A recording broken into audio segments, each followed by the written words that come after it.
小美是一个16岁的女孩，她早恋，而且意外怀孕了。请问她应该把这个孩子生下来吗？这孩子要生下来呀，这个渣男已经跑路了，孩子生下来就没爹，而且呢，母亲年纪尚轻，尚无经济能力，这个孩子呢会生长在贫苦的环境之中。对于这个孩子而言啊，这不单单是输在了起跑线上啊，这根本就是一个天崩开局啊！这孩子长大以后要骂娘的呀！你这不是把我带到世界上遭罪来了吗？对不对？而你如果作为16岁小美的朋友啊，相信明智的你啊，会劝说小美放弃在自己没有准备好的时候生孩子，而是应当等到自己念完大学，在社会上工作一些年，并且呢，嫁个负责任的好丈夫以后，那时候呢，小美已经26岁了，她和她的丈夫已经做好了各种生养孩子的准备啊，比如说不仅小两口在北京买了房，还给孩子未来在北京买房准备好了首付了。那这个时候再生孩子呢，对孩子而言就不是天崩开局了，而变成了梦幻开局，对吧？咱们生孩子就要为孩子负责，咱不能为了自己年轻时候一时冲动而让孩子生下来受苦，对不对？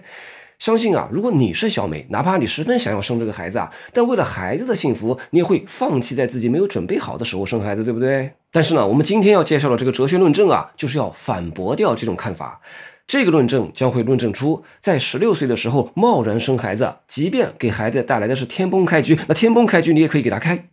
这个论证呢，是由英国哲学家德里克·帕菲特提出的非同一性论证。这个论证呢，不仅论证了即便在你没准备好的时候也可以生孩子，同样也能论证我们不应当为了后代的利益而保护环境资源。那这一结论听起来很炸裂，对吧？但是呢，这个炸裂的结论是通过一个逻辑严密的哲学论证给论证出来的。你如果不同意他的结论，你也需要通过论证来反驳。那他是怎么论证呢？我们先从一些简单的生物学知识说起我们都知道人都是从受精卵发育而来的，而受精卵呢需要精子与卵细胞的结合，对吧？那不同的精子和卵细胞的结合带来的是不同的个体比如说呢，丈夫中午12点和妻子行房与下午1点行房，那生出来的孩子肯定是不同的孩子，对不对？另外呢，对于女性而言大约1个月之后呢，卵细胞就会更换也就是说呢，对于任何一个人来说，他1月和3月肯定不可能形成同一个受精卵。好，结合父亲和母亲这边的生殖细胞的变化，这意味着什么呢？这就意味着你1月怀孕生出来的孩子肯定和你3月怀孕生出来的孩子不是同一个人。换句话说我们的妈妈但凡要早或者晚怀孕1-2个月生出来的就肯定不是我们了。好，到这里你可能会觉得这不就是个简单的生物学命题吗？这能代表啥呢？但是呢，你一旦承认了这个前提就会发现好像大事不妙。我们想16岁的小美她现在就想生孩子，你能怎么劝她呢？你首先肯定不能说这对你自己不好，因为人家有自主权这身子是人家自己的呀，人家想生孩子是人家的自由哪里只能像我们开头提到的那样拿孩子说事儿，对不对说自己在没有准备好的时候生孩子，给孩子带来的是天崩开局，这对孩子不好，这是害了孩子呀。但是问题就来了根据我们刚刚讲的生物学知识小美16岁生的孩子和她26岁时候生的孩子，那肯定不是同一个人假设小美16岁生的孩子叫小小美，她26岁时候生的孩子，那肯定就不是小小美而是比如说叫小小帅。那我问你，小美16岁生孩子这件事儿伤害小小美了吗？肯定没有因为要是小美16岁不生孩子，小小美压根就不会来到这个世界上，而她现在至少出生了，对吧？而且呢，过着一个虽然不是很好，但肯定值得继续活下去的人生为什么说肯定值得继续活下去呢？因为人总是可以自我了断的嘛当然自我了断合不合乎道德是另外一个大问题。我们这里说这个的意思是说出生总比完全没有机会来到这个世界上要好，对不对？那小美在16岁生下小小美，至少让小小美有机会来到这个世界上，所以小美并没有伤害小小美。那我再问你，小美16岁生孩子这件事儿伤害小小帅了吗？那更没有因为小小帅从一开始就是我们设想出来的虚空存在，小小帅从来就没有真正存在过，我们不可能伤害一个根本不存在的人，所以小美也没有伤害小小帅。所以你看，一个16岁就生孩子的人，他既没有伤害那个真的被他生出来的孩子，也没有伤害那个可能会在他26岁出生但其实并不存在的孩子，所以他压根儿就没有伤害任何人。那既然都没有伤害任何人，人家小美自己想生孩子，你凭啥不让人家生呢？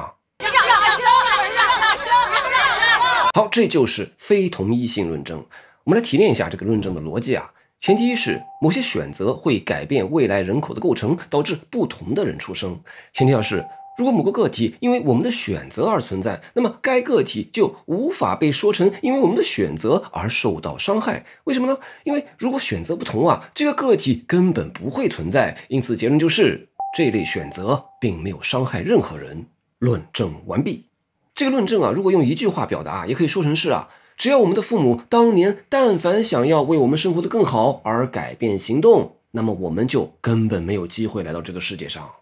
我再举个例子啊，你就能直观的 get 到这个论证的意思了。就比如说呢，你看到同龄人的父母，都他们在北京买房付了首付了，而你现在在北京根本存不下钱来买房，于是呢，你就怪你爸你妈为什么当年没给你存够在北京买房付首付的钱，就贸然把你生下来搞到你现在生活好辛苦啊。那好，如果当年你父母真的为了后代生活得更好而努力奋斗了没有贸然生孩子，那当他们后来存够了在北京付得起首付的时候再生的孩子就肯定不是你了，你就是那个你父母没能存够钱才生下的孩子。但凡当年你父母存够了钱，生下的就不是你了。所以北京买房付首付和有机会来到这个世界上，你说你要选哪个？好，论证完可以贸然生孩子这回事儿那按照同样的非同一性论证的逻辑呢，往大了说接下来我们将会来论证，我们也不应当为了后代的生活而保护环境资源。那这个论证是怎么论证得出我们不应当保护环境资源的呢？我们知道面对环境资源我们有两种策略。一种呢是竭泽而渔就是有多少资源就用多少有多少树就砍多少树，肆意排放温室气体也不管什么气候变化主打个今朝有酒今朝醉。那另一种策略呢是节能减排就是省着点用，实行可持续性发展，得为这个子孙后代留点自然资源的家底儿。我们要知道我们现在人怎么使用自然资源那肯定会影响我们现在人的生育选择根据我们前面介绍过的生物学知识，这势必会改变未来的人口构成，对不对比如说呢，我们现在要是竭泽而渔，生出来的是一拨人我们管这拨人叫 A， 而我们现在要是节能减排，生出来的则是另一拨人我们管这拨人叫 B。 那我问你，假设我们竭泽而渔了树也砍光了，资源也差不多耗尽了，剩下的资源呢只够维持将来人基本的生存需要，请问这伤害 A 这波人了吗？并没有因为恰恰是因为我们竭泽而渔，他们才被生出来，他们才能存在。如果我们不这么做，他们连来到这个世界上的机会都没有。而将来呢，他们虽然过得很惨，但他们还是可以勉强过着一个值得过的人生这就相当于上一个例子中，虽然有天崩开局，但肯定值得继续活下去的小小美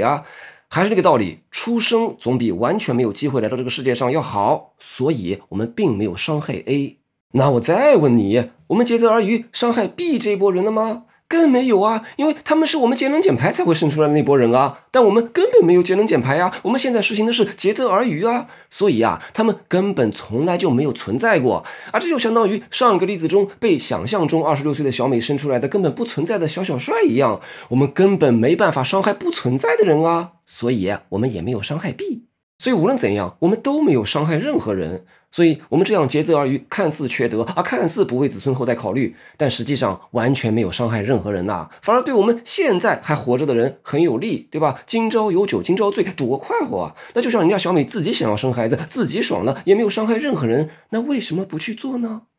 好，这就是非同一性论证我们再来回顾一下这个论证的逻辑我就不再念一遍了。总的来说呢，就是我们行为上稍加改变，很可能就会生出来不同的后代。还是那句话，只要我们的父母或祖先当年但凡想要为我们后代生活得更好而改变行动，我们就根本没有机会来到这个世界上。而这就意味着我们现在人对未来后代的很多考虑都是多虑的，因为所谓的他们其实根本就不是同一拨人。要是你16岁生孩子，生的肯定不是那个你26岁富裕的时候会生出来的那个孩子。要是我们竭泽而渔生出来的那波人，肯定也不是我们节能减排会生出来的那波人。而无论是16岁生孩子也好，竭泽而渔也好，我们都没有伤害任何人。这也就是说，只要我们的行动能够影响到未来后代，那么我们怎么做都没有错，因为它不可能伤害任何人。所以我们干嘛要刻意关心后代的利益呢？凡是为了我们自己，为了我们这些已经存在的人谋利就够了